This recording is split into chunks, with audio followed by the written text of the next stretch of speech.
Hi, soul friends. It's Tannaz Hosseinpour, and welcome back to another short solo episode of the Minutes on Growth podcast.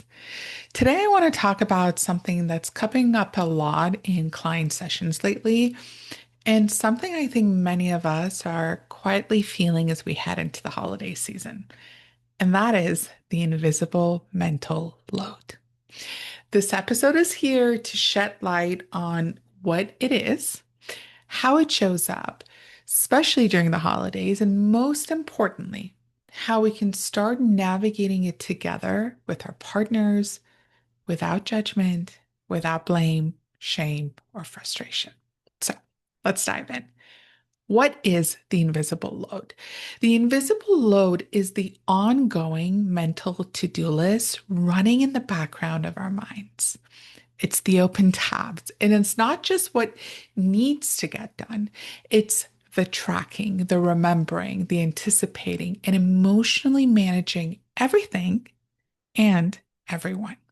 It's thinking about the dentist appointment your partner forgot, or remembering your niece's allergy when buying snacks, or making a note to pick up wrapping paper after work, mentally preparing for how Aunt Linda might comment on your life choices at dinner.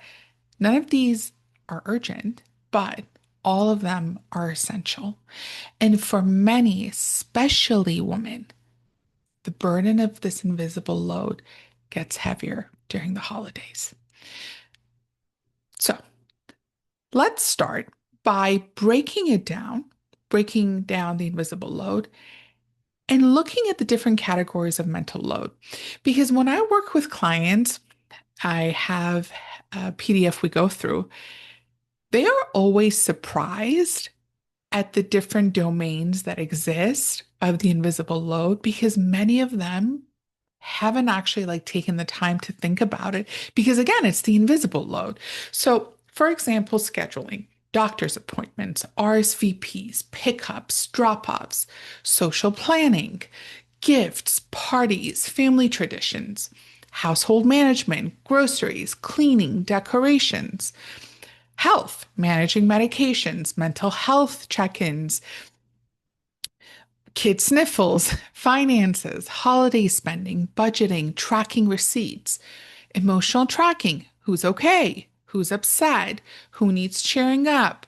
And then we have future thinking. What are we forgetting? What could go wrong? What if someone's feelings got hurt? Yes, it is a lot. And most of it isn't written down anywhere. It's held. And that's why we call it invisible, because it's often not seen until it's dropped. Now, let's look at why this invisible load tends to fall on women a lot, often without intention. This isn't to say that all women carry all the load or all men don't, but statistically and culturally, women are conditioned from a young age to anticipate needs and to carry emotional labor. Even in egalitarian relationships, this can show up subtly. One partner does the task, the other tracks it. One buys the gift, the other figures out who needs a gift and when and what they'd like.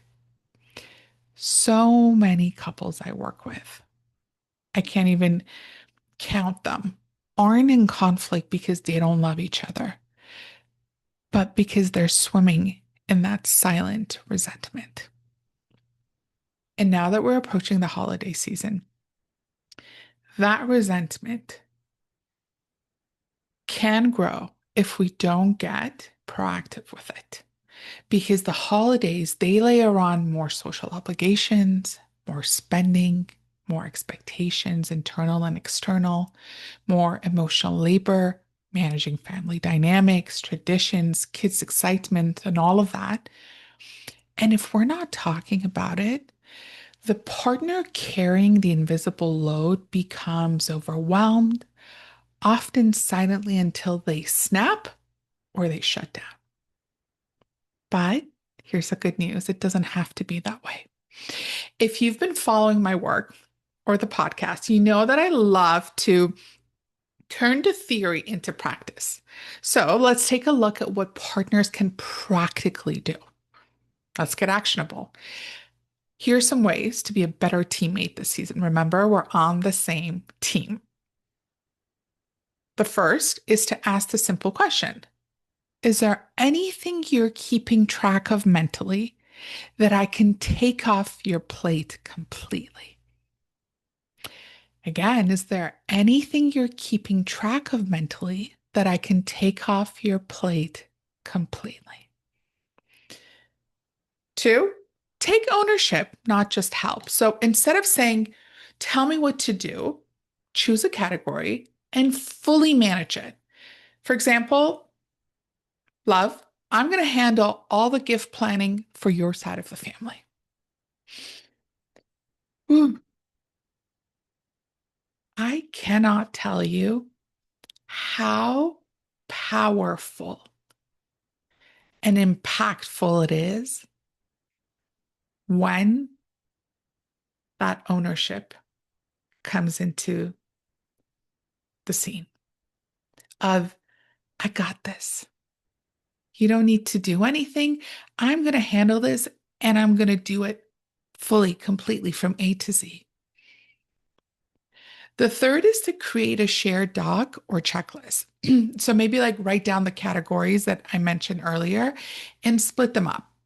Again, it doesn't need to be equal. It just needs to feel fair to the both of you. And then adjust that weekly. Check in, be flexible, because a lot of things that are outside of your control can impact your capacity and your ability. So you might say, I'll do X, Y, and Z, and then something comes up at work and you're like, okay, let's check in. I'm not able to do X again. Not right now because again, I don't have the time. I don't have the resources. I don't have the capacity. We're on the same team. And if we check in often with one another and if we give insight to our partner into our internal world, things can flow better. Another is to plan a money talk early on. The holidays can be expensive and there can be so many additional costs. So discuss how much you want to spend, where that money is coming from, and what really matters to the both of you. And lastly, make space for boundaries. If your calendar is feeling too full, sit down and ask yourself, what is a must do? And what can we let go of this year? Just because we did something last year doesn't mean we need to do it again this year. Do I have the capacity, the space, the energy, the resources for it this year? Again, I cannot stress how impactful these suggestions are. I see it not only in my own relationship, but with my clients too. Something shifts when couples start to acknowledge and address the invisible load together. So, here are a few grounding questions you can use with your partner this week. What's been feeling mentally heavy for you lately? And then, really just, allow yourself to listen to understand, not listen to respond. So, what's been feeling mentally heavy for you lately? The next, what would help you feel more supported this month, this week, this season? What's one thing you'd love to not do this holiday season? Again, just because we've done something the previous year doesn't mean we need to do it again this year. Circumstances change. And so we really want to check in with each other. Be like, what is best for our team this year? And how can we make this season feel joyful and not just busy? So, how can we get intentional with it together? How can we carry that invisible load in a way that feels fair and joyful for the both of us? Remember, soul friends, we all carry invisible things, but we don't have to carry them alone.